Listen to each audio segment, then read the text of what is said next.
Bienvenue dans un moment de vérité, un temps de lumière et de grâce où nos cœurs s'ouvrent à la profondeur de l'Évangile. Aujourd'hui, nous ne venons pas chercher une simple connaissance religieuse, mais une révélation vivante, capable de transformer notre manière de croire, de prier et de marcher avec Dieu. Trop de chrétiens aiment Jésus, mais vivent encore sous le poids de la culpabilité, de la peur et de l'effort religieux. Pourtant, la bonne nouvelle est bien plus puissante que ce que beaucoup ont appris. Elle ne repose pas sur ce que nous faisons pour Dieu, mais sur ce que Dieu a déjà accompli pour nous par Jésus-Christ. L'Évangile nous révèle une vérité bouleversante. Jésus ne nous a pas pardonné partiellement, ni temporairement, mais totalement. Son œuvre à la croix n'a pas seulement couvert nos fautes passées, elle a pleinement traité le péché dans sa totalité. Passé, présent et avenir ont été placés sur lui. Le pardon de Dieu n'est pas renouvelé chaque jour selon nos performances, il a été accordé une fois pour toutes par la grâce. Ce n'est pas notre repentance répétée qui maintient notre relation avec Dieu, mais le sacrifice parfait de Christ. C'est cette révélation qui libère, qui enlève la peur et qui restaure une relation authentique avec le Père. Beaucoup lisent la Bible sans en saisir le cœur, car ils la regardent à travers le filtre de la condamnation au lieu de la grâce. Mais lorsque l'on comprend l'amour inconditionnel de Dieu, la parole cesse d'être un fardeau et devient une source de vie. La prière elle-même change alors complètement. Elle n'est plus un moment où l'on tente de convaincre Dieu d'agir, mais un lieu de communion avec un Père déjà disposé à aimer, à pardonner et à bénir. Jésus nous a mis en garde contre une prière religieuse, fondée sur l'apparence et la performance. Il a dit, « Quand tu pries, ne sois pas comme les hypocrites. » Cette parole simple mais puissante nous rappelle que Dieu ne cherche pas des formules, ni des démonstrations spirituelles. Il cherche des cœurs vrais. La vraie prière ne consiste pas à parler longtemps, mais à croire correctement. On ne prie pas pour être accepté, on prie parce que l'on est déjà accepté. On ne prie pas pour mériter l'amour de Dieu, on prie parce que cet amour nous a été donné gratuitement. C'est pour cela que cet enseignement touche profondément ceux qui le comprennent, mais dérange aussi ceux qui restent attachés à une foi basée sur l'effort humain. La grâce choque l'orgueil religieux, mais elle guérit les cœurs brisés. Elle enlève la peur du jugement et restaure la confiance envers Dieu. Lorsqu'un croyant comprend qu'il est pleinement pardonné, sa relation avec Dieu devient naturelle, vivante et remplie de paix. Il ne fuit plus Dieu après ses faiblesses, il court vers lui. Une meilleure manière de prier commence par une meilleure manière de croire. Lorsque nous réalisons que Dieu n'est pas contre nous mais pour nous, la prière cesse d'être une obligation et devient un privilège. Nous ne parlons plus à un juge en colère, mais à un Père aimant. Et cette révélation change tout. Notre foi grandit, notre paix s'installe et notre vie spirituelle porte du fruit. Que cette vérité s'enracine profondément en toi. Que la grâce te libère de la peur, de la culpabilité et de la religion morte. Et que ta relation avec Dieu soit désormais fondée non sur ce que tu fais pour lui, mais sur ce qu'il a déjà fait pour toi, parfaitement et éternellement, en Jésus-Christ. La chose que je veux faire aujourd'hui, c'est prendre exemple sur le leadership de Jésus lorsqu'il a commencé à enseigner sur le sujet de la prière. Dans Matthieu chapitre 6, il a déclaré « Lorsque tu pries, ne sois pas comme les hypocrites. » Par ces paroles, Jésus a montré qu'il est possible d'être totalement hypocrite tout en faisant de longues prières et en respectant scrupuleusement de nombreux rites religieux. Dès le début, il s'est opposé aux pratiques religieuses déformées et a confronté l'usage incorrect de la prière. Lorsque j'ai commencé à enseigner sur ce sujet, j'ai fait exactement la même chose. J'ai expliqué qu'il existe énormément d'hypocrisie, de rites et d'habitudes religieuses qui ont été ajoutées à la prière au fil du temps, et je peux vous garantir que cela rebute beaucoup de personnes. À mesure que cette série avance, vous constaterez que cet enseignement va à l'encontre de la manière dominante dont l'intercession et la prière sont enseignées aujourd'hui dans le corps de Christ. À mon sens, cela ne vient absolument pas de Dieu, et cela crée de nombreux problèmes. Pour certains, ce sujet est comme une vache sacrée. Selon eux, on ne devrait rien dire sur l'intercession et la prière. Pourtant, au fil de cet enseignement, je vais vous donner de nombreux exemples très concrets, et nous examinerons ensemble plusieurs passages bibliques qui démontrent que, dans le Nouveau Testament, les croyants priaient différemment de la manière dont on priait dans l'Ancien Testament. Cela met certaines personnes en colère, mais je sais aussi que beaucoup seront libérés par ce que j'enseigne. Il existe tellement de chrétiens qui vivent sous un joug à cause des traditions et des doctrines des hommes. Jésus a déclaré dans Marc chapitre 7 verset 13, « Vous annulez ainsi la parole de Dieu par la tradition que vous avez établie. » Nous avons aujourd'hui de nombreuses traditions religieuses concernant la prière, et elles ne sont pas compatibles avec la parole. Elles l'annulent et rendent les prières inefficaces. Lorsque nous prions, nous ne devrions pas le faire pour la simple satisfaction personnelle d'avoir prié. Nous devrions nous attendre à des résultats. Si vous recherchez une vie de prière efficace, sachez qu'il existe une meilleure manière de prier, et la toute première chose à faire est de s'opposer aux traditions et aux doctrines religieuses des hommes. Relisons les paroles de Jésus dans Matthieu chapitre 6 versets 5 à 8, « Lorsque tu pries, ne sois pas comme les hypocrites, ils aiment prier debout dans les synagogues et au coin des rues pour être vus des hommes. Je vous le dis en vérité, ils ont leur récompense. Mais toi, quand tu pries, entre dans ta chambre, ferme ta porte et prie ton Père qui est là dans le lieu secret, et ton Père, qui voit dans le secret, te le rendra ouvertement. En priant, ne multipliez pas de vaines paroles comme les païens, car ils s'imaginent qu'à force de paroles ils seront exaucés. Ne les imitez donc pas, car votre Père sait de quoi vous avez besoin avant que vous le lui demandiez. » C'est exactement là où nous en étions précédemment. Beaucoup pensent que plus une prière est longue, meilleure elle est, mais ce n'est pas ainsi que Dieu voit les choses. Jésus dénonce les vaines répétitions et la multiplication des paroles. C'est une erreur de croire que l'on sera davantage entendu parce que l'on parle plus longtemps. Pourtant, c'est ainsi que pense la majorité des gens. Moi-même, à une époque de ma vie, je pensais ainsi. Je me disais que s'il était bon de prier 1 heure par jour, alors 2 heures était mieux, et 4 heures encore mieux. Il fut un temps où je priais entre 3 et 4 heures par jour. Aujourd'hui, je prie constamment, mais la différence est que mes prières ressemblent davantage à une conversation. Je vis dans une communion continue avec le Seigneur. Bien sûr, il m'arrive de faire face à des situations particulières qui me conduisent à prier spécifiquement pendant 1 ou 2 heures pour un besoin précis, mais la majorité du temps, ma prière est une relation vivante et permanente avec Dieu. Je ne crois plus que je serai davantage entendu ni que j'aurai une meilleure relation avec Dieu parce que je parle longtemps ou que je prononce beaucoup de paroles. Jésus a clairement dit que cela n'était pas vrai. Il a déclaré qu'il s'imagine qu'à force de paroles ils seront exaucés, puis il ajoute, « Votre Père sait de quoi vous avez besoin avant que vous le lui demandiez. » Cette déclaration est capitale. Celui qui est la parfaite représentation de Dieu, la manifestation de Dieu dans la chair, nous enseigne ici comment entrer en relation avec le Père. Il nous révèle que la prière n'est pas une opportunité pour informer un Dieu mal informé de notre situation. Parfois, je suis réellement choqué par certaines prières que j'entends.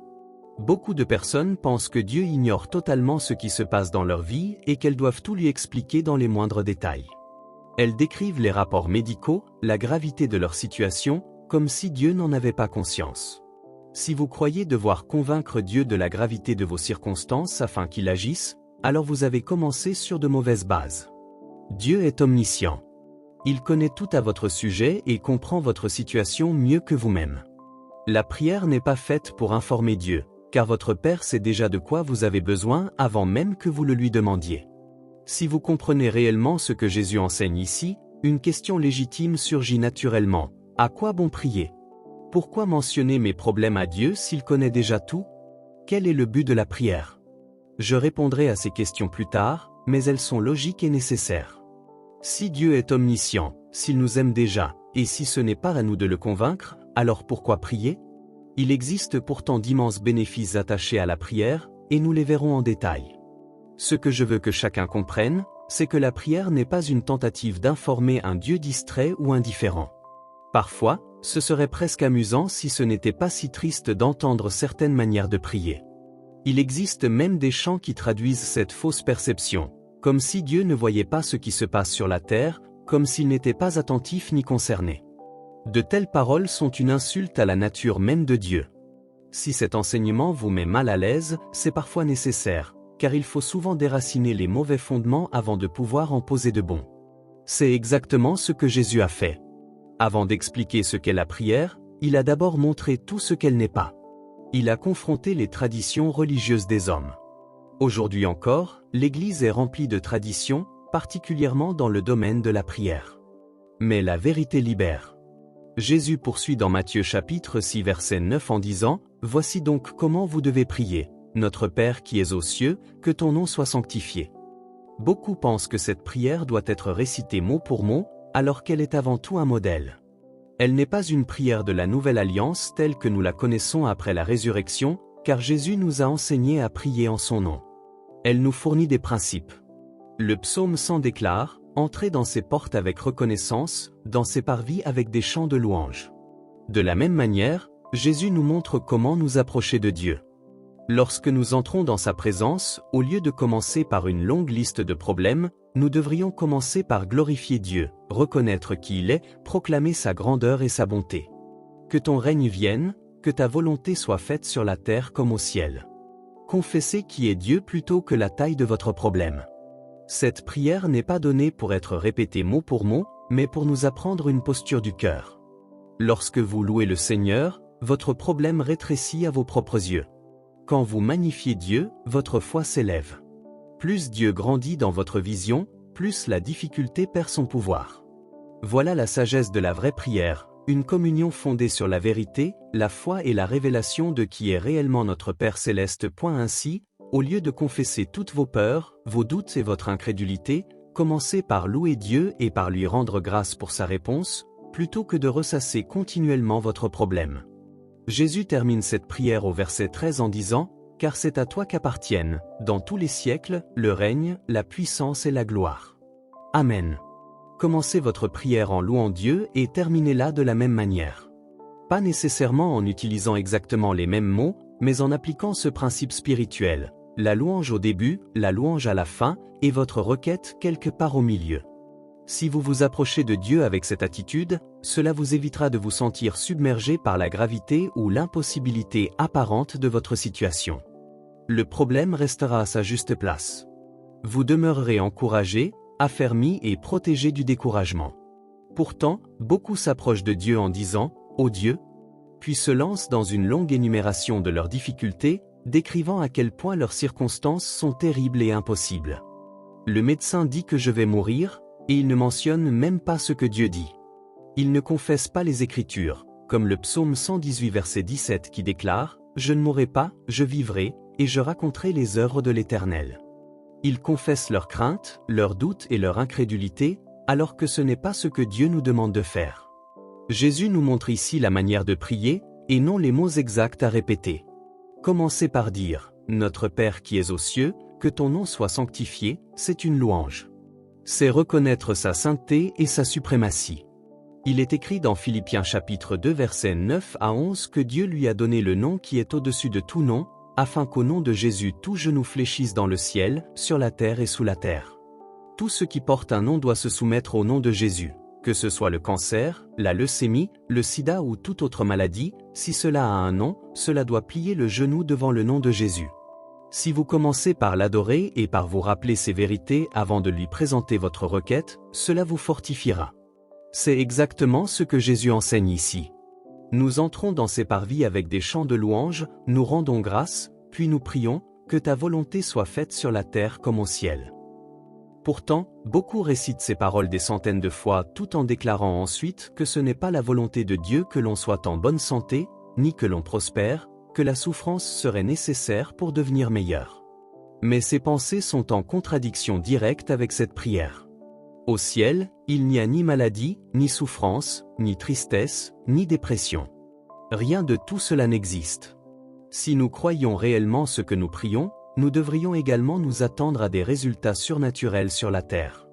Galates chapitre 1 verset 4 déclare que Jésus s'est donné lui-même pour nos péchés afin de nous arracher au présent siècle mauvais. Pas seulement pour l'éternité future, mais dès maintenant. Que ta volonté soit faite sur la terre comme au ciel. Puis il est écrit, donne-nous aujourd'hui notre pain quotidien. Ce n'est pas une supplique timide, mais une requête remplie d'assurance. Elle révèle la familiarité et la grâce. Nous nous adressons au Dieu Tout-Puissant, mais comme à un Père aimant. Ce n'est ni de l'arrogance ni une tentative de forcer Dieu, mais la même attitude qu'un enfant qui court vers sa mère en disant « J'ai faim, donne-moi à manger ». Ce n'est pas un manque de respect, c'est une relation saine fondée sur l'amour. Si un enfant devait s'approcher en disant « Je ne suis pas digne, je n'ai pas été parfait, je n'ai pas bien agi », cela révélerait un grave problème relationnel. Dieu ne veut pas de cette distance. Il veut une relation vivante et confiante. C'est pourquoi nous pouvons dire avec foi, « Donne-nous aujourd'hui notre pain quotidien ». Nous agissons ainsi parce que nous croyons que Dieu est pour nous et non contre nous. Il a déjà pourvu, et nous n'avons qu'à recevoir ce qui nous appartient déjà. Ensuite vient, « Pardonne-nous nos offenses comme nous pardonnons aussi à ceux qui nous ont offensés ».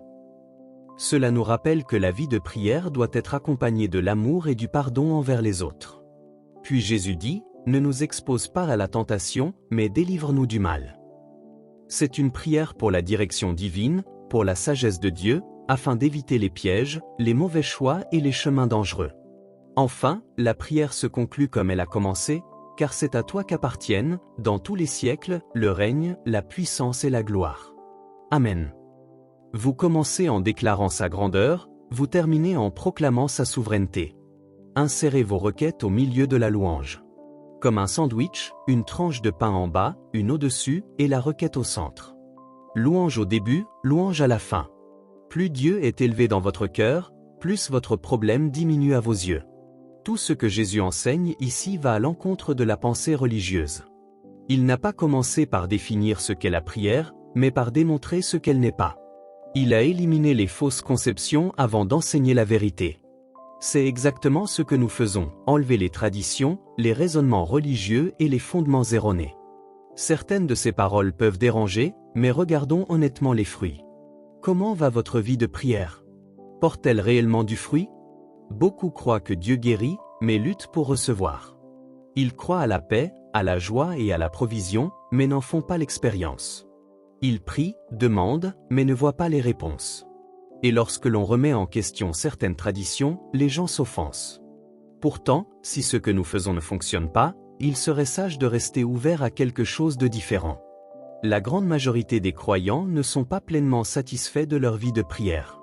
Jésus lui-même a dénoncé certaines pratiques parce qu'elles empêchaient les résultats.